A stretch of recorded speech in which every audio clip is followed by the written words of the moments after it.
अहानबा मक्तदा चैनल असिगी माइकैदगी मयामबु तरामना ओक्सबगा लोइनना पांथोय मंगांग nei koknona khurumjari ngasi su mahausagu nungairaba funga wari ama puduna lakjare wari asigi mamingna Ucheki Macha wari asibu ibirakpana DN Khuman thaina mamangai laiga miga naknaringai matam amada suba nongba yamna kanba matai mana ama leirami makhoi ani masa amata yauramde maram aduna makhoi ani mathoi nungaina leiba ngamjaramde thabak suduna sel yamna tale law inkol chauna lei chana thakna buwate pumnama asi oiduna so masa yaudaba punsidi karamna nungaina leiba ngamgani masa pamba na ngauraba nupi oibi mahaki mafamdade karamba chaina phanglamgani numit khuding khoyum laida thoni je adubu phangbadi ngamjakhide awa ana kaya taraba misakum wakhal wajai matai manau ani do nomagi numitni khomba leiba ki konumda thabak ama surraga mayumda halei mayum yaurabada mafi marol adu hongdoklapa matung magi nupi leihaubu kaujare tari bole hau nangbo amta tholone leihau so nungdang thong thaknaba haiduna insang napi semnambani mapuroi bena kaurakpa aduda thogle kaidawre ngasidi thengna halei basibo ayuki sakti charabo chapudi konungda chare konungi thabak subanina charegi yade ining thaudo mabuk yamna phai selso seri yang kai bibire hayeng su lakna ba haire aduna ngasidi kharengana chakto sathongna ba dawsiko asi hairaga thabak subada phanglakpa selado lehauda pirami lehau sel adu uraga mamit ani do pigi ira chelakli aduga themjin bangamdraba ningamdabagi pira milu ani dagi tarakli aduga masinda so asumna hairi sel sina karibu khanagani sel sina aigi awabase kokhan bikrabo asukkuina jahi kun hena napi oibi aigi pibuk nungda angang nawa amata sumitam handriba sibo kari maram gino aigi iral karino napi oibi aina mamagi mingthol phangdrabadi karamna nungaina leigani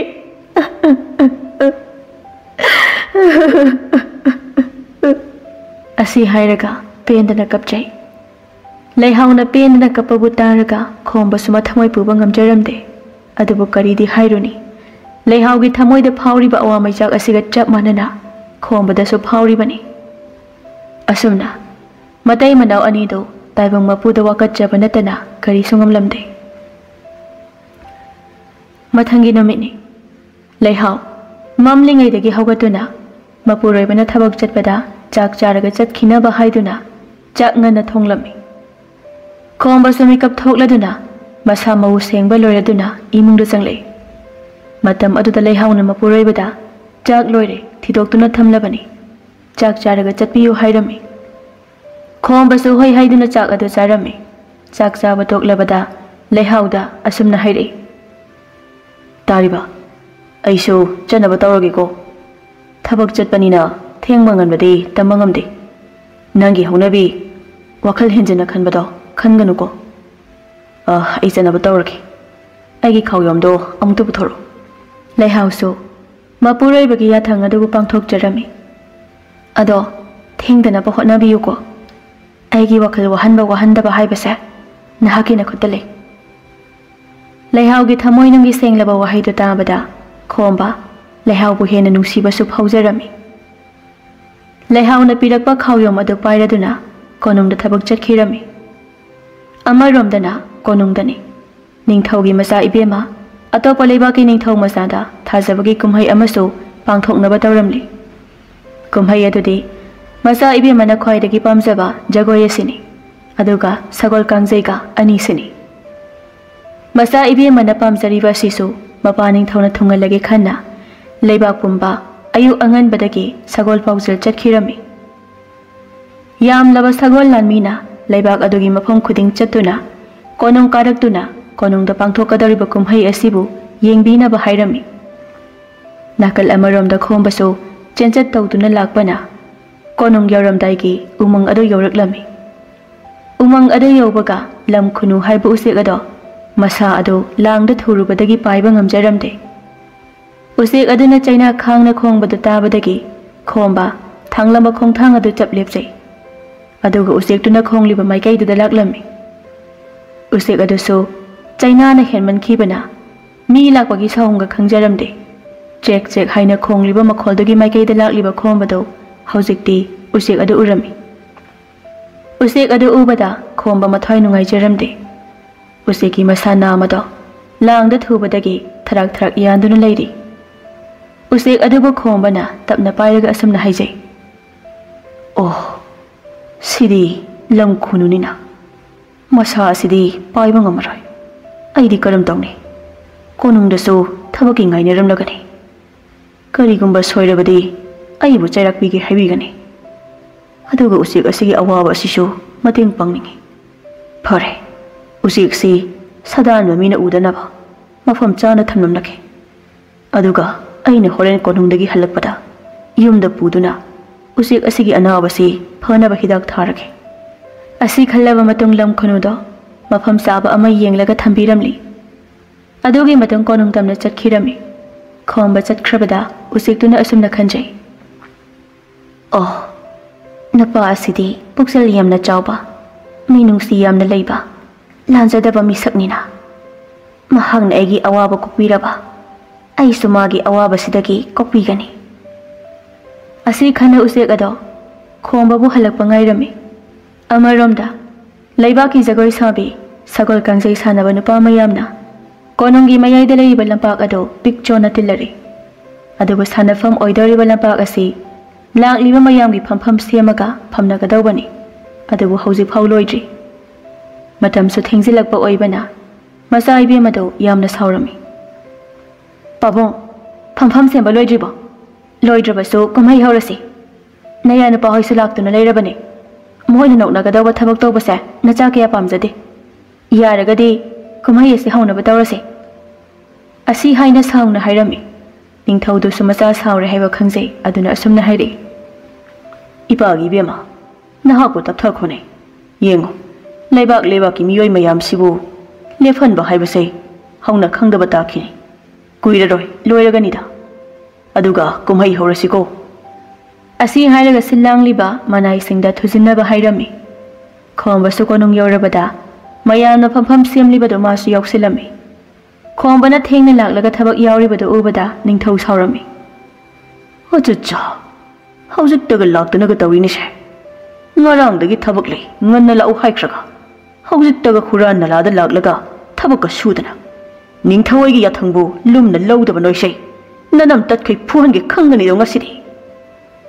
taribara lami haujik ta thabak laklibani pa ado mathwai di lawdabi tamthina phukho aduga konungi wangwada thamlujo asi haina thaudare ningthaugi yathang matungina manai kharana khombabu thabak sufamdagi puthoraklaga konungui wangmada lanmi singduna khombabu manam tatpa makhai phurami aduga lanmi amana asumna haire he nupa aikhoina nathwaidudi khapirabani ining thaugi wabu lumna lawdrabadi dandi fangba tabani asi hairam laga lanmi singdo konung manungda changkhirami khomba masa adu chaina mayamna henkhibana mamit pangba ngamjada ayo chaina adubu khangjari hawgalaga chatlage khallui adubu hawgatpadi ngamjade hanjin hanjin hotnarami adu sungamlamde masindaso ayo haina adumak hairi tamthina phurambana mikup kharagi matong khombana lamkhunu adubu ningsinglei lamkhunu do minaga hatlamladra khana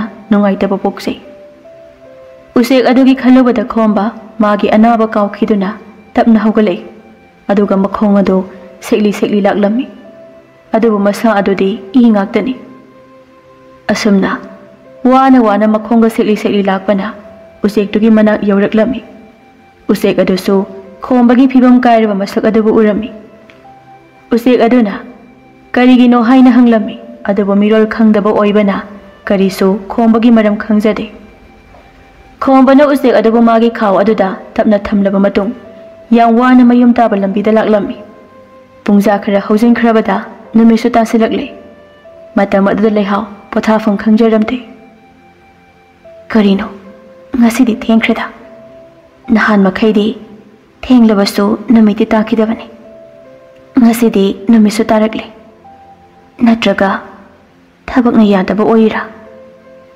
asi khanna yumgi mangol aduda hangat handa chatuna leiri ngahag asum sadambadagi imungda amung changli magi asigumase tawigano hairabani iyum sida itomtani lehoribase aduga hauji phawba yorakteba hek tawraga thabak hayeng daidi thabak amata chalhaloi laihawna sauribase mapuraibabu nungsibagi khambanbagi pakhatchabagini mawa mapuraibana namit taraphaw thabak halaktabasi napi oibi makhoidadi awa potlumni piribase adamna suktoklaga leiri mikup kharagi matang khomba mayum yorami mayum yorabada magi nupi leihawda thong hangnaba hairami leihaw wakhalwana leirambani mapuraibana kaurakpa tabada yumgi thongjaw adabu hanglami thong adu hangbaga khombasu imungda changi imung yorabada leihawdi magi nupada yenglude karigino thengbirakliba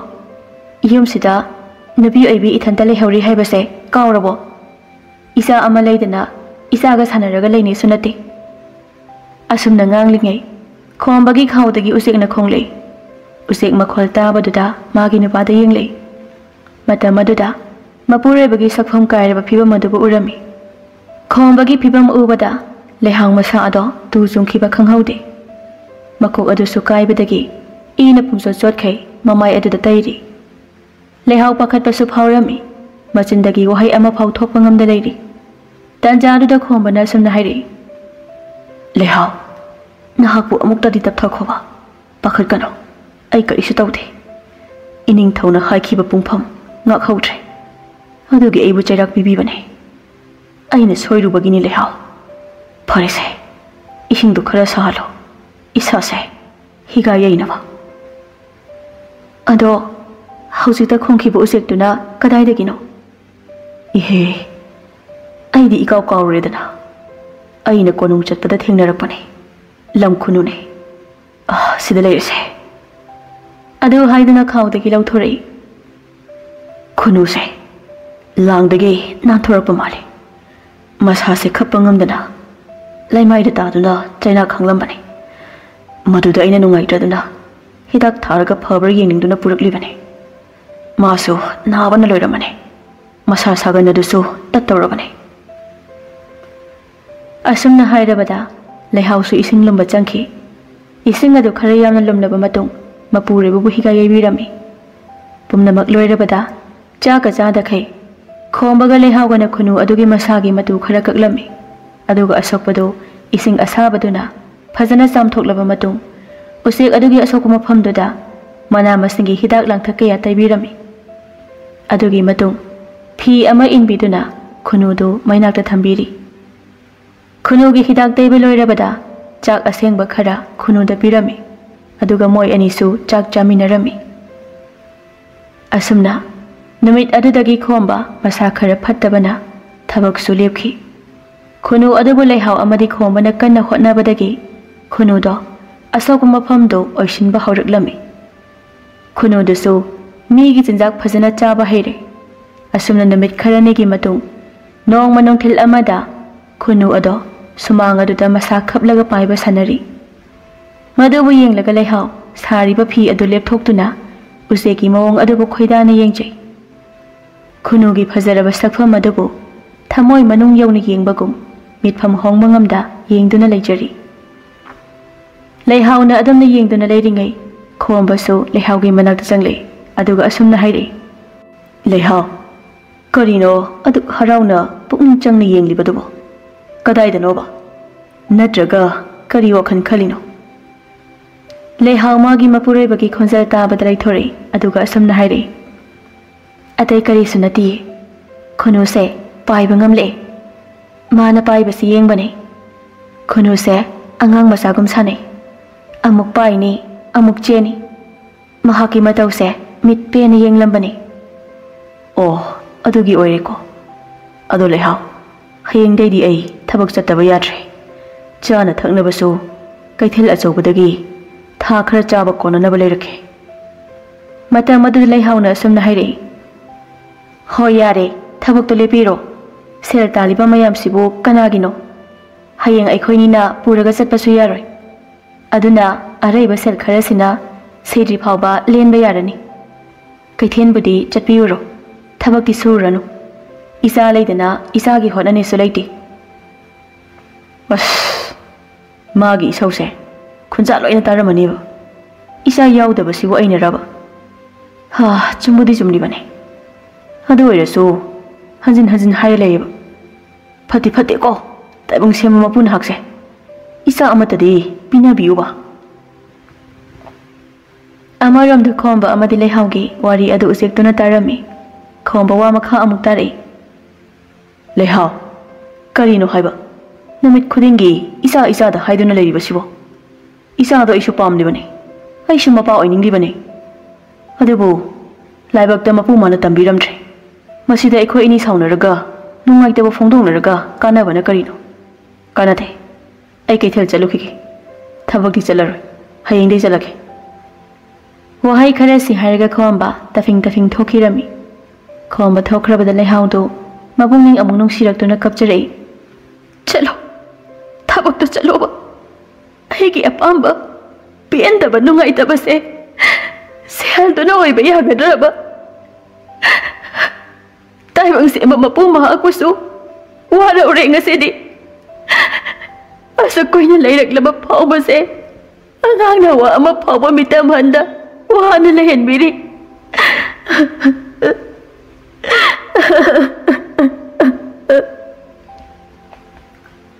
ꯑꯁꯤ ꯍꯥꯏꯔꯒ ꯀꯞꯆꯩ ꯑꯃꯔꯣꯝꯗ ꯈꯣꯝꯕ ꯀꯩꯊꯦꯜ ꯆꯠꯀꯅꯤ ꯍꯥꯏꯅ ꯆꯠꯈꯤꯕꯗꯣ ꯁꯦꯜ ꯄꯨꯍꯧꯗꯕꯒꯤ ꯃꯌꯨꯝꯗ ꯑꯃꯨꯛ ꯍꯟꯖꯤꯜꯂꯛꯏ ꯃꯇꯝ ꯑꯗꯨꯗ ꯌꯨꯝꯒꯤ ꯗꯥꯔꯤꯗ ꯐꯝꯂꯒ ꯀꯞꯂꯤꯕꯤ ꯂꯩꯍꯥꯎꯕꯨ ꯎꯔꯝꯃꯤ ꯈꯣꯝꯕꯁꯨ ꯈꯪꯂꯤꯕꯅꯤ ꯑꯗꯨꯕꯨ ꯑꯣꯏꯔꯔꯣꯏ ꯈꯪꯕꯅ ꯑꯋꯥꯕꯗꯨ ꯂꯣꯠꯆꯔꯤꯕꯅꯤ ꯇꯞꯅ ꯆꯪꯂꯛꯇꯨꯅ ꯂꯩꯍꯥꯎꯒꯤ ꯂꯦꯡꯕꯥꯟꯗ ꯃꯈꯨꯠꯇꯨꯅ ꯄꯥꯏꯔꯒ ꯑꯁꯨꯝꯅ ꯊꯦꯝꯂꯛꯏ ꯂꯩꯍꯥꯎ ꯁꯤ ꯌꯥꯔꯦ ꯑꯩ ꯊꯕꯛꯁꯨ ꯆꯠꯂꯔꯣꯏ ꯑꯩ ꯁꯤꯔꯕꯁꯨ ꯁꯤꯈꯤꯁꯅꯨ ꯅꯪꯒꯤ ꯑꯋꯥꯕ ꯀꯣꯛꯍꯟꯕ ꯉꯝꯗꯕꯒꯤ ꯑꯗꯣ ꯀꯞꯂꯅꯨ ꯑꯗꯨꯏ ꯁꯔꯨꯛꯄꯨꯗꯤ ꯂꯥꯏꯐꯝ ꯀꯌꯥꯗ ꯆꯠꯇꯨꯅ ꯅꯪ ꯑꯩꯒꯤ ꯑꯉꯥꯡ ꯑꯃꯗꯗꯤ ꯅꯤꯔꯨꯁꯤꯗꯣ ꯀꯞꯄꯨ ꯇꯣꯛꯂꯣ ꯄꯨꯝꯅꯃꯛ ꯅꯪ ꯑꯩꯒꯤ ꯂꯥꯏꯕꯛꯅꯅꯤ ꯂꯩꯍꯥꯎꯗꯣ ꯃꯄꯨꯔꯣꯏꯕꯒꯤ ꯍꯟꯗꯛꯀꯤ ꯋꯥꯍꯩꯁꯤꯗ ꯃꯊꯃꯣꯏ ꯄꯦꯟꯖꯩ ꯀꯞꯄ ꯇꯣꯛꯂꯒ ꯃꯄꯨꯔꯣꯏꯕꯗ ꯅꯨꯡꯁꯤꯅ ꯀꯣꯟꯗꯨꯅ ꯑꯁꯨꯝꯅ ꯍꯥꯏꯔꯛꯏ ꯑꯍꯣꯏ ꯆꯠꯁꯤ ꯅꯨꯃꯤꯠ ꯈꯨꯗꯤꯡꯒꯤ ꯃꯄꯨ ꯃꯥꯒꯤ ꯃꯐꯝꯗ ꯊꯧꯅꯤꯔꯁꯤ ꯃꯄꯨ ꯃꯥꯅ ꯄꯦꯟꯕꯤꯔꯕꯗꯤ ꯏꯆꯥ ꯑꯃꯗꯤ ꯁꯣꯏꯗꯅ ꯐꯪꯖꯒꯅꯤ ꯑꯁꯨꯝꯅ ꯉꯁꯥꯏꯗꯤ ꯋꯥꯔꯤ ꯁꯥꯔꯤꯕꯗꯣ ꯂꯝ ꯈꯨꯅꯨꯗꯨꯅ ꯂꯣꯏꯅ ꯇꯥꯔꯝꯃꯤ ꯃꯇꯩ ꯃꯅꯥꯎ ꯑꯅꯤꯁꯤꯒꯤ ꯅꯤꯡꯉꯝꯗ꯭ꯔꯕ ꯊꯃꯣꯏ ꯀꯥꯏꯕ ꯀꯌꯥꯒꯤ ꯋꯥꯔꯤꯁꯤ ꯇꯥꯔꯨꯔꯒ ꯈꯨꯅꯨꯗꯨ ꯋꯥꯈꯜ ꯑꯃꯁꯨ ꯈꯜꯂꯤ ꯑꯗꯨꯒ ꯃꯍꯥꯛ ꯊꯛꯇ ꯈꯣꯝꯕꯅ ꯑꯋꯥꯕꯁꯨ ꯇꯥꯈꯤꯕꯅꯤ ꯄꯨꯝꯅꯃꯛ ꯑꯁꯤ ꯈꯪꯂꯕ ꯂꯝ ꯈꯨꯅꯨꯗꯨ ꯑꯅꯥꯕ ꯄꯨꯡꯐ ꯐꯕꯒ ꯃꯥꯒꯤ ꯃꯃꯥꯒꯤ ꯃꯅꯥꯛꯇ ꯆꯠꯇꯨꯅ ꯄꯥꯎꯗꯝꯂꯒꯦ ꯈꯜꯂꯝꯃꯤ ꯑꯁꯨꯝꯅ ꯅꯨꯃꯤꯠ ꯈꯔꯅꯤ ꯂꯩꯔꯕ ꯃꯇꯨꯡ ꯈꯨꯅꯨꯗꯣ ꯃꯃꯥꯒꯤ ꯃꯅꯥꯛꯇ ꯆꯠꯀꯦ ꯊꯧꯔꯥꯡꯂꯝꯃꯤ ꯃꯇꯝ ꯑꯗꯨ ꯑꯌꯨꯛꯀꯤ ꯃꯇꯝꯅꯤ ꯆꯥꯛꯁꯨ ꯆꯥꯅꯕ ꯃꯇꯝꯅꯤ ꯂꯩꯍꯥꯎꯁꯨ ꯆꯥꯛ ꯊꯣꯡꯕ ꯂꯣꯏꯔꯗꯨꯅ ꯈꯨꯅꯨꯒꯤ ꯆꯥꯛ ꯈꯔ ꯁꯦꯝꯂꯒ ꯊꯝꯂꯕ ꯃꯇꯨꯡꯗ ꯈꯨꯅꯨ ꯑꯗꯨ ꯄꯤꯖꯔꯝꯃꯤ ꯑꯗꯨꯒꯤ ꯃꯇꯨꯡ ꯈꯣꯝꯕꯒ ꯃꯈꯣꯏ ꯑꯅꯤꯁꯨ ꯆꯥꯔꯝꯃꯤ ꯆꯥꯛ ꯆꯥꯅ ꯑꯃꯨꯛ ꯂꯩꯍꯥꯎꯅ ꯑꯁꯨꯝꯅ ꯍꯥꯏꯔꯛꯏ ꯂꯝ ꯈꯨꯅꯨꯁꯦ ꯌꯥꯝꯅ ꯅꯨꯡꯁꯤ ꯃꯤꯔꯣꯜ ꯊꯣꯛꯇ꯭ꯔꯕꯁꯨ ꯃꯈꯣꯏꯁꯨ ꯊꯋꯥꯏ ꯄꯥꯟꯕ ꯃꯤꯑꯣꯏꯕꯒꯨꯝꯕꯅꯤ ꯀꯔꯤꯁꯨ ꯇꯧꯕ ꯉꯝꯃꯣꯏꯗꯕ ꯎꯆꯦꯛ ꯑꯁꯤꯗ ꯂꯥꯡ ꯊꯥꯛꯇꯨꯅ ꯐꯥꯔꯤꯕ ꯃꯤꯑꯣꯏꯕꯁꯦ ꯋꯥꯈꯜ ꯄꯤꯛꯃꯜꯂꯤꯀꯣ ꯂꯩꯍꯥꯎ ꯃꯥꯅꯦ ꯅꯍꯥꯛꯅ ꯍꯥꯏꯔꯤꯕꯗꯨ ꯆꯨꯝꯃꯤ ꯎꯆꯦꯛ ꯑꯃ ꯆꯥꯔꯒ ꯃꯥꯒꯤ ꯄꯨꯟꯁꯤ ꯑꯗꯨꯕꯨ ꯀꯔꯤ ꯀꯥꯟꯅꯔꯤꯕꯒꯦ ꯎꯆꯦꯛꯀꯤ ꯆꯥꯛꯇꯣ ꯈꯔꯒ ꯍꯥꯞꯄꯤꯌꯨ ꯅꯍꯥꯟꯈꯩꯗꯤ ꯃꯁꯥ ꯁꯣꯟꯕꯅꯤꯅ ꯀꯌꯥ ꯆꯥꯕ ꯎꯗꯦ ꯉꯁꯤꯗꯤ ꯃꯥꯁꯨ ꯐꯖꯅ ꯆꯥꯔꯦ ꯑꯁꯤ ꯍꯥꯏꯕꯗꯤ ꯂꯩꯍꯥꯎꯅ ꯆꯥꯛ ꯈꯔ ꯑꯃꯨꯛ ꯍꯥꯞꯂꯝꯃꯤ ꯈꯨꯅꯨꯁꯨ ꯆꯥꯛ ꯑꯗꯨ ꯂꯣꯏꯅ ꯆꯥꯔꯝꯃꯤ ꯑꯗꯨꯒ ꯃꯄꯥꯟꯗ ꯄꯥꯏꯊꯣꯛꯈꯤꯔꯝꯃꯤ ꯈꯣꯝꯕ ꯂꯩꯍꯥꯎꯁꯨ ꯆꯥꯛ ꯇꯣꯛꯂꯕꯗ ꯉꯥꯏꯍꯥꯛ ꯄꯣꯊꯥꯔꯝꯃꯤ ꯃꯈꯣꯏꯅ ꯄꯣꯊꯥꯔꯤꯉꯩ ꯂꯝ ꯈꯨꯅꯨꯗꯣ ꯃꯃꯥꯒꯤ ꯃꯅꯥꯛꯇ ꯄꯥꯏꯔꯛꯂꯝꯃꯤ ꯑꯁꯨꯝ ꯄꯥꯏꯔꯛꯂꯕ ꯃꯇꯨꯡ ꯂꯝꯍꯥꯡ ꯑꯃꯗ ꯆꯥꯛꯇꯥꯗꯨꯅ ꯂꯩꯔꯤꯕ ꯃꯃꯥ ꯈꯨꯅꯨ ꯑꯗꯨꯕꯨ ꯎꯔꯝꯃꯤ ꯃꯃꯥꯅ ꯃꯥꯒꯤ ꯈꯨꯅꯨ ꯃꯆꯥ ꯎꯕꯗ ꯃꯃꯤꯠꯇꯒꯤ ꯃꯄꯤ ꯁꯤꯟꯊꯗꯨꯅ ꯍꯥꯏꯔꯛꯏ ꯏꯃꯥꯒꯤ ꯏꯕꯦꯝꯃ ꯅꯍꯥꯛ ꯀꯩꯁꯨ ꯇꯧꯗ꯭ꯔꯦꯀꯣ ꯅꯍꯥꯛꯅ ꯂꯥꯡꯗ ꯊꯣꯛꯈꯤꯕꯗꯩ ꯏꯃꯥꯗꯤ ꯏꯆꯥꯒꯤ ꯈꯟꯕꯗ ꯌꯥꯝꯅ ꯋꯥꯈꯤ ꯏꯆꯥꯕꯨ ꯎꯗꯕꯗ ꯇꯨꯝꯕ ꯆꯥꯕ ꯈꯪꯈꯤꯗꯦ ꯑꯗꯨꯕꯨ ꯏꯃꯥꯅ ꯊꯦꯡꯅꯈꯤꯕ ꯂꯥꯏꯅꯤꯡꯕ ꯑꯍꯟ ꯑꯗꯨꯅ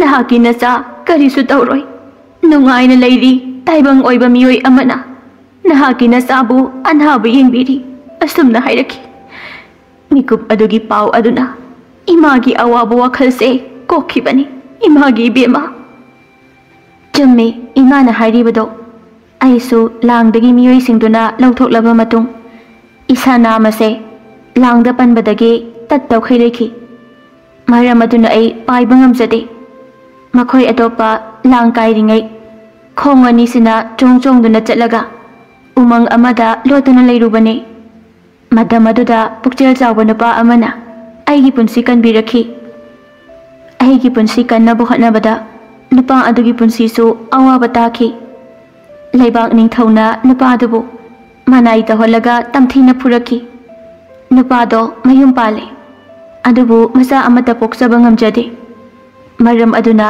ꯃꯥꯒꯤ ꯅꯨꯄꯤꯗꯨꯒꯤ ꯃꯤꯠꯂꯨ ꯄꯤꯔꯥꯡ ꯀꯪꯕ ꯉꯝꯗ ꯂꯩꯍꯧꯔꯤ ꯏꯃꯥ꯫ ꯑꯗꯨꯒ ꯏꯃꯥ, ꯅꯆꯥ ꯑꯩꯒꯤ ꯄꯨꯟꯁꯤ ꯀꯟꯕꯤꯔꯛꯄ ꯃꯤꯀꯨꯞꯇ ꯋꯥꯁꯛ ꯑꯃ ꯁꯛꯆꯈꯤ꯫ ꯃꯗꯨꯗ ꯈꯨꯅꯨ ꯃꯃꯥꯗꯨꯅ ꯀꯔꯤ ꯀꯔꯝꯕ ꯋꯥꯁꯛꯅꯣ ꯍꯥꯏꯅ ꯍꯪꯂꯛꯈꯤ꯫ ꯏꯃꯥ, ꯑꯇꯩ ꯋꯥꯁꯛ ꯅꯠꯇꯦꯗꯣ, ꯑꯩꯒꯤ ꯄꯨꯟꯁꯤ ꯀꯟꯕꯤꯔꯛꯂꯤꯕ ꯃꯇꯩ ꯃꯅꯥꯎꯗꯨꯒꯤ ꯑꯋꯥꯕ ꯀꯣꯛꯍꯟꯒꯅꯤ ꯍꯥꯏꯅ ꯋꯥꯁꯛꯈꯤ꯫ ꯃꯈꯣꯏ ꯑꯅꯤꯒꯤ ꯑꯋꯥꯕꯁꯦ ꯏꯃꯥ, ꯃꯈꯣꯏ ꯑꯅꯤꯒꯤ ꯃꯆꯥ ꯂꯩꯇꯕ ꯑꯁꯤꯅꯤ ꯏꯃꯥ꯫ ꯑꯗꯨꯅ ꯃꯈꯣꯏ ꯑꯅꯤꯒꯤ ꯃꯆꯥꯁꯦ ꯀꯔꯝꯅ ꯐꯪꯒꯅꯤ? ꯈꯨꯅꯨ ꯃꯃꯥꯗꯣ ꯃꯆꯥꯒꯤ ꯋꯥꯐꯝꯁꯤꯗ ꯋꯥꯈꯜ ꯄꯨꯛꯅꯤꯡ ꯋꯥꯔꯝꯃꯤ, ꯑꯗꯨꯕꯨ ꯋꯥꯁꯛ ꯀꯣꯛꯍꯟꯅꯤꯡꯈꯤ꯫ ꯃꯔꯝ ꯑꯗꯨꯅ ꯃꯃꯥ ꯃꯆꯥꯗꯣ ꯂꯥꯏꯅꯤꯡꯕ ꯑꯗꯨꯒꯤ ꯃꯅꯥꯛꯇ ꯂꯥꯛꯂꯝꯃꯤ꯫ ꯂꯥꯏꯅꯤꯡꯕ ꯑꯍꯟꯗꯨꯒꯤ ꯃꯅꯥꯛ ꯌꯧꯕꯒ ꯈꯨꯅꯨ ꯃꯃꯥꯗꯨꯅ ꯃꯆꯥꯒꯤ ꯋꯥꯐꯝ ꯄꯨꯝꯕ ꯂꯤꯔꯝꯃꯤ꯫ ꯃꯇꯝ ꯑꯗꯨꯗ ꯂꯥꯏꯅꯤꯡꯕ ꯑꯍꯟꯗꯨꯅ ꯑꯁꯨꯝꯅ ꯍꯥꯏꯔꯛꯏ꯫ ꯑꯣ, ꯋꯥꯁꯛꯂꯨꯔꯦ ꯍꯥꯏꯕ? ꯑꯗꯨꯗꯤ ꯀꯔꯝ ꯇꯧꯅꯤ? ꯑꯩꯗꯤ ꯁꯨꯞꯅꯇꯪꯒꯤ ꯂꯥꯏꯅꯤꯡꯕꯅꯤ꯫ ꯑꯗꯨꯕꯨ ꯐꯔꯦ, ꯅꯆꯥꯒꯤ ꯊꯋꯥꯏ ꯀꯟꯕꯤꯔꯛꯄꯒꯤ ꯂꯃꯟ ꯑꯃꯗꯤ ꯅꯃꯥ ꯅꯆꯥꯗ ꯇꯣꯟꯁꯤꯜꯂꯕꯅꯤ꯫ ꯐꯔꯦ, ꯀꯔꯤꯁꯨ ꯋꯥꯒꯅꯨꯀꯣ, ꯑꯩ ꯌꯦꯡꯒꯦ ꯇꯨꯡꯗ ꯀꯔꯤ ꯑꯣꯏꯔꯛꯀꯅꯤ ꯍꯥꯏꯕꯗꯣ꯫ ꯑꯁꯤ ꯍꯥꯏꯔꯒ ꯂꯥꯏꯅꯤꯡꯕ ꯑꯍꯟ ꯑꯗꯣ ꯃꯃꯤꯠ ꯎꯏꯁꯤꯟꯗꯨꯅ ꯈꯣꯌꯨꯝ ꯂꯥꯏ ꯂꯥꯏꯅꯤꯡꯊꯧꯕꯨ ꯈꯨꯔꯨꯝꯖꯗꯨꯅ ꯎꯆꯦꯛ ꯃꯆꯥꯗꯨꯒꯤ ꯇꯨꯡꯗ ꯑꯣꯏꯔꯛꯀꯗꯕꯗꯨ ꯌꯦꯡꯂꯝꯃꯤ꯫ ꯑꯗꯨꯝꯅ ꯍꯦꯛ ꯌꯦꯡꯂꯛꯄ ꯃꯤꯀꯨꯞꯇ ꯂꯥꯏꯅꯤꯡꯕ ꯅꯨꯄꯥꯗꯨꯅ ꯄꯨꯝꯅꯃꯛ ꯈꯪꯕ ꯉꯝꯂꯦ꯫ ꯄꯨꯝꯅꯃꯛ ꯈꯪꯂꯕ ꯑꯗꯨꯗ ꯂꯥꯏꯅꯤꯡꯕ ꯅꯨꯄꯥ ꯑꯗꯨ ꯃꯃꯤꯠ ꯄꯥꯡꯊꯣꯔꯛꯏ꯫ ꯑꯗꯨꯒ ꯎꯆꯦꯛ ꯃꯃꯥꯗ ꯃꯨꯟꯅ ꯌꯦꯡꯂꯒ ꯑꯁꯨꯝꯅ ꯍꯥꯏꯔꯛꯏ꯫ ꯏꯕꯦꯝꯃ, ꯍꯧꯖꯤꯛꯇꯤ ꯑꯩ ꯈꯪꯕ ꯉꯝꯂꯦ꯫ ꯄꯨꯝꯅꯃꯛ ꯅꯣꯡꯗꯝꯕ ꯃꯥꯅ ꯁꯦꯝꯂꯝꯂꯕꯅꯤ꯫ ꯃꯁꯤꯗ ꯅꯨꯡꯉꯥꯏꯕ ꯅꯨꯡꯉꯥꯏꯇꯕ ꯂꯩꯇꯦꯗꯣ꯫ ꯑꯩꯅ ꯍꯥꯏꯗꯧꯔꯤꯕ ꯋꯥꯁꯦ ꯅꯍꯥ ꯅꯃꯥ ꯅꯆꯥꯅ ꯉꯝꯂꯕꯗꯤ ꯃꯄꯣꯛꯁꯤꯒꯤ ꯅꯃꯥ ꯅꯆꯥꯒꯤ ꯃꯤꯅꯨꯡꯁꯤ ꯑꯁꯤ ꯂꯥꯏꯔꯩꯄꯥꯛꯇ ꯐꯥꯎꯕ ꯋꯥꯔꯤꯅꯒꯅꯤ꯫ ꯅꯃꯥ ꯅꯆꯥꯒꯤ ꯃꯤꯡꯆꯠꯅ ꯁꯤꯟꯕ ꯊꯨꯡꯒꯅꯤ꯫ ꯂꯥꯏꯅꯤꯡꯕ ꯅꯨꯄꯥꯁꯤꯅ ꯍꯥꯏꯅꯤꯡꯂꯤꯕ ꯋꯥꯐꯝ ꯑꯗꯨ ꯂꯝ ꯈꯨꯅꯨ ꯃꯃꯥ ꯃꯆꯥꯗꯨꯅ ꯈꯪꯕ ꯄꯥꯝꯂꯝꯃꯤ꯫ ꯃꯔꯝ ꯑꯗꯨꯅ ꯈꯨꯅꯨ ꯃꯃꯥꯗꯨꯅ ꯍꯪꯖꯔꯛꯏ꯫ ꯄꯨꯝꯅꯃꯛ ꯈꯪꯕꯤꯕ ꯎꯕꯤꯕ ꯉꯝꯕ ꯀꯔꯤ ꯀꯔꯝꯕ ꯑꯣꯏꯔꯤꯒꯕ ꯏꯃꯥ ꯏꯆꯥꯕꯨ ꯅꯨꯡꯁꯤꯕꯤꯔꯕꯗꯤ ꯇꯥꯛꯄꯤꯌꯨꯗꯣ꯫ ꯑꯩ ꯍꯥꯏꯔꯒꯦꯀꯣ꯫ ꯅꯍꯥꯛꯀꯤ ꯅꯆꯥꯅꯨꯄꯤ ꯑꯁꯦ ꯃꯥꯒꯤ ꯊꯋꯥꯏꯅ ꯃꯥꯕꯨ ꯀꯟꯕꯤꯔꯛꯂꯤꯕ ꯅꯨꯄꯥꯗꯨꯒꯤ ꯂꯣꯏꯅꯕꯤꯗ ꯆꯪꯂꯕꯗꯤ ꯑꯣꯜꯂꯛꯄ ꯊꯥꯕꯨꯝꯗ ꯃꯆꯥ ꯎꯕ ꯐꯪꯗ꯭ꯔꯕ ꯃꯇꯩ ꯃꯅꯥꯎꯗꯣ ꯃꯆꯥ ꯎꯒꯅꯤ꯫ ꯅꯍꯥꯛꯀꯤ ꯅꯆꯥ ꯈꯨꯅꯨꯁꯦ ꯃꯤꯑꯣꯏ ꯄꯣꯛ ꯑꯣꯏꯍꯟꯅꯤꯡꯂꯕ ꯃꯇꯩ ꯃꯅꯥꯎꯗꯨꯒꯤ ꯃꯇꯦꯡ ꯄꯥꯡꯅꯤꯡꯂꯕꯗꯤ ꯑꯩꯅ ꯍꯥꯏꯔꯤꯕꯁꯦ ꯅꯈꯣꯏꯅ ꯄꯥꯡꯊꯣꯛꯄ ꯇꯥꯏ꯫ ꯃꯁꯤ ꯅꯠꯇꯕ ꯑꯇꯣꯞꯄ ꯄꯥꯝꯕꯩ ꯂꯩꯇ꯭ꯔꯦ꯫ ꯈꯨꯅꯨ ꯃꯆꯥꯗꯨꯗꯤ ꯌꯥꯅꯤꯡꯂꯝꯃꯤ, ꯃꯔꯝꯗꯤ ꯃꯥꯒꯤ ꯄꯨꯟꯁꯤꯕꯨ ꯈꯣꯝꯕꯅ ꯅꯧꯅ ꯄꯣꯛꯄꯤꯔꯛꯄꯅꯤ꯫ ꯑꯗꯨꯕꯨ ꯃꯃꯥꯅꯗꯤ ꯃꯆꯤꯟꯃꯛꯅ ꯌꯥꯏ ꯍꯥꯏꯕ ꯉꯝꯖꯔꯝꯗꯦ꯫ ꯀꯔꯝꯅꯗꯤ ꯌꯥꯏ ꯍꯥꯏꯅ ꯍꯥꯏꯒꯅꯤ? ꯈꯨꯅꯨ ꯃꯆꯥꯗꯨꯅ ꯃꯃꯥꯗ ꯑꯁꯨꯝꯅ ꯍꯥꯏꯔꯛꯏ꯫ ꯏꯃꯥ, ꯍꯥꯏꯔꯤꯕ ꯋꯥꯐꯝꯁꯦ ꯅꯆꯥꯗꯤ ꯌꯥꯅꯤꯡꯉꯤꯗꯣ꯫ ꯅꯆꯥ ꯑꯩꯁꯦ ꯄꯨꯛꯆꯦꯜ ꯆꯥꯎꯕ ꯃꯍꯥꯛꯅ ꯀꯟꯕꯤꯔꯛꯈꯤꯕꯅꯤ꯫ ꯃꯍꯥꯛꯀꯤ ꯂꯃꯟꯁꯦ ꯅꯆꯥ ꯁꯤꯡꯖꯒꯦꯕ, ꯅꯠꯇ꯭ꯔꯕꯗꯤ ꯇꯧꯕꯤꯃꯜ ꯈꯪꯗꯕ ꯇꯥꯔꯒꯅꯤ ꯏꯃꯥ꯫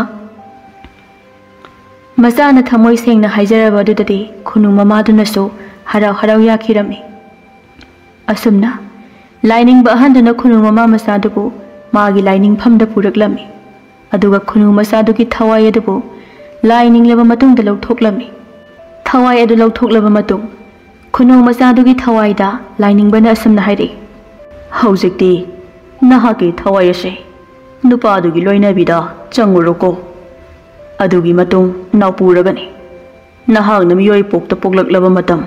Nahaki nama khunubudi kaugnuko. Chalo chalo.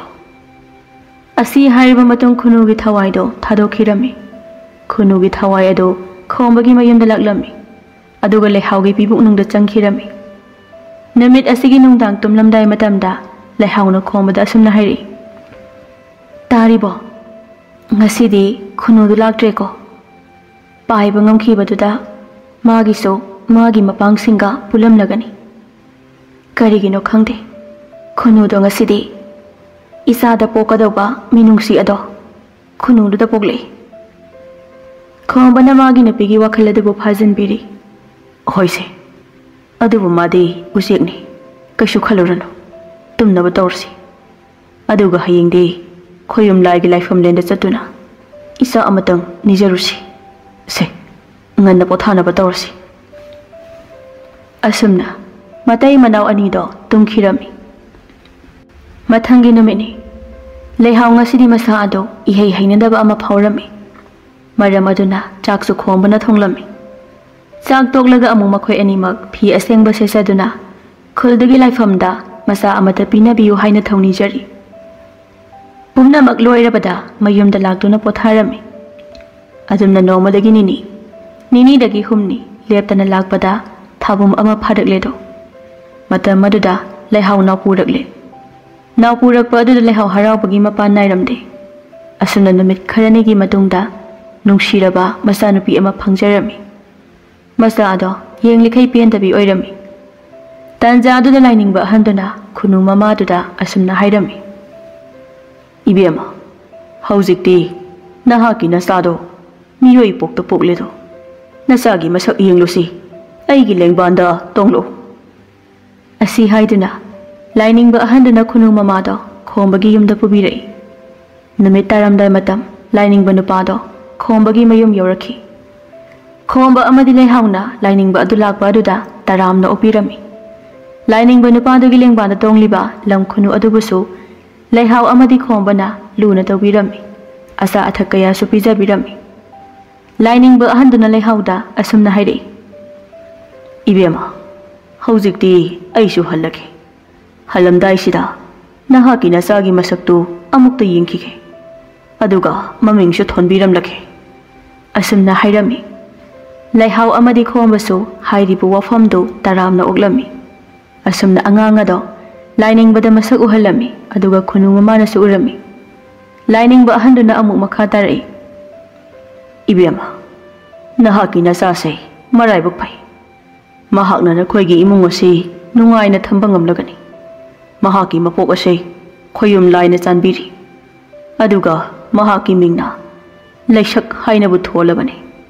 Leisak haibagi maramdi angang ase laina pi lairembigum magun leigani. Masaksu lairembi mangani. Maram aduna laiga sak manabagi nacha nupi sigi maming sei leisak haina tholabani ko. Phare phare. Adudi ai amuk halagi ko. Lehaw amadi khombaso lainingba ahanduda makhong sokna khurumjarami. Asumna lainingba do chakhrabada lehaw amadi khomba masanapibu yengduna pothakhirami. Matam kharagi matungni leisak haujikti chahi 3 muk pharakle. Matam asida leisak khul adugi miyoi amataga sanaminade. Mahaka sanaribasi lam khunugani. Namit khudingi khunug adum sanarami. Maram aduna khungi matarusingna khunu nupi haina sulaknarami. Nongmagi namini lehaw amari khomba thabak ama chalubadagi mayum halakpada khara thengkhirami. Maram aduna leisak matomta leibada khara kiba phawrami. Khudak aduda leisakna magi mataroi khunu singbu kauduna leisaki yumda leiminarami. Namit pungta taraba matamda lehaw amadi khomba mayum yoraklami. Mayum yorabada masa leisak pu kaure. Ibema imagi leisak ima hoi lae thong hangdo. Mama hoi lae khanglabada leisak thong adubu hangdoklami. Ima kaigi thengna laino. Ima pabung leitaba matamda ayamna kiye. Hayengkhaidi thabak chatlabasu ngana lao ko ima. Hoi. Ngasidi lam khara lape aduna halakpada thengkhri. Ado isana kirabadi yumthangnaba natasinga leiminaramba yadro. Ima talizo moide aingonda khunu nupi haina hektalaknai. Aduna aidine khunu mayam kauraga leiminaramine. Tu aigi famungda loina kullaga leirise. Leihauso phat yenglui. Aduga mapa khombasu yenglami. Masana haikiba wado thajadabadagi yenglubani. Adubu masana hairibado achumba oirami. Yam kraba khununi leisaki famungda leiribase. Mama mapado masasi asamba oiroi khanjai. Isadi khunu singadi kari wari sariba. Khunuga pawu phaunabro. Ima phaunaina aina mironda lao hairasu lai. Kullo hairasu kulli. Tummu hairasu tummi. Thajadraga ai kaurake ko ima. Adu hairaga leisak namagi mata khunu singdo makhada kuma o haina hairami. Mata maduda khunu singdo phamungdagi makhada phan phan chongdare. Madu ubadana amuka hena ngakre mama mapadi. Ado ima aikhoi ahongi jak thongbada aigi ita singisu habiyu ko. Mama mapasu puksel chawba minung silaiba oibana masa leisakna hairiba khudingdo yarami. Asumna leirakpana hojikti leisak leisabi mapung pharakle. Nongma leisakpu maming thonkhiba lainingba ahanduna hairamkhiba wafamdo asum chumlakli. Leisak miyoiba oirabasu lairembigum ningthijai. Mahakna haiba khuding hekta chummi. Khul adugi leisakka haumin kaminarakpa nupa nupi singnasu leisakpu kirami. Maramdi leisaki mafamda phagi oirabasu leisakpu hullaga ngangba yaramde. Maram aduna kinaribani. Nongmagi namitni. Leisak magi mama amadi mapaga punna makhoigi lauda lagduna thabak suminarami. Matam aduda umanglomda samu kai nongsana khongbagi makhol tarami. Makhoigi lawfamsi umang sunaknaba mafamni. Samu kai nongsana khongba taraga leihau amadi khombana masada yumda halasi khudong thiba taragani hairami. Adubu leisakti hanba pamlamde. Maramdi umang se magi lawfamga naknana leibani. Ngasi natrabasu matam amada hekta mama mapana thabak suringai awaba tagani haibasi leisakna khangjai. Maram aduna umangi samu kai nongsasi magi marup oiningki. Mama mapana kanna hairabasu leisakti yaramde. Leisaki machindagi wahai ama phawbu tholakti. Mamit aduna umangda munna yengduna lei. Adumna leiringai chawkhraba nongsa ama leisakpu charagi khanna kanna chensilai. Phibam adu yaura phawba leisaki mityeng hongdri. Nongsa adun leisaki manak yaurakpada leisaki mityengga michanakhi. Matam aduda chawkhraba nongsa ado chap lepkhirami. Aduga leisaki makhong mayada kunduna leikhi. Adopa lemhauriba sa mayamdusu leisaki manak hek yaurakpaga kunduna leikhi. Matam adu leisakna asumna hairi. Ngasidagidi nakhoi pumba aigi marup oirabani. Yengo aigi tungda leiribase aigi imani ipani. Aduga amuk hanna mafamsida miyoi amatada akaiba tawba yaroiko. Leisakna miroda hairibase sa mayamdusu khangjai. Leisakse miyoi pok oirabasu khoyum laigi sayol gumbini haibasi mama mapanadi khangjade. Asumna mikup adusu hawkhiduna leisak amadi mamaga mapaga mayumda punna halaki. Mayum yaurabada lehauna machanupida nungsina asumna hairi. Imagi bema nungsibi leisak nahapu isa oina phangjabadi imagi punsi mahai yaledo. Adubu nahaki tonganba magul ama yaubase masimadi imasu kok ngaure. Isana khanglabadi imagi singnabase kokhalugaba imagi bema. Mama na adumna hairakpaduda leisakna asengba haiduri. Ima nasa sengna haijage. Asi hairaga hawkhiba tangkak ama wari oina lirei. Ima aise lam khunu ne. Iyumsida pabungna nongma purakhiba khunu aduni. Aigi punsi kanbikhibagi pabungi awaba kokhangani haina wasakhi. Aigi wasakse aibu pokpi imanasu yarakhi. Adudagi lainingba handuna tawraga aigi thawaise ima nahaki bibuknungda yahonbiki. Handaki mapokse migi mapok ohen khibase laining ba ahandunani ima. Aduga ima chingnari bado haijage. Nasase khoyum lai lairembi amana miyoi bagi thawai happy rakhi. Khoyum lairembi aduna nacha aigi iphamda khoyum magi matik khara khaibi rakhi. Maram adunani nasana sa useka pau phaunajari base. Macha leisangna asengba achumba pumba tamlaba mikuptuda leihau penman khibana masabu konduna thamjai. Leisakna mamada tamliba wari pumbase haubadagi khombana sutarami. Khomba phaglang danga thaduna laining banupa dubo thamoi nungda khurumjarami. Asumna masa amata phanglaroidra khana wakhalwana hinglamba khomba amadi leihau lam khunu ama kanbirubadagi macha uba phangjaki.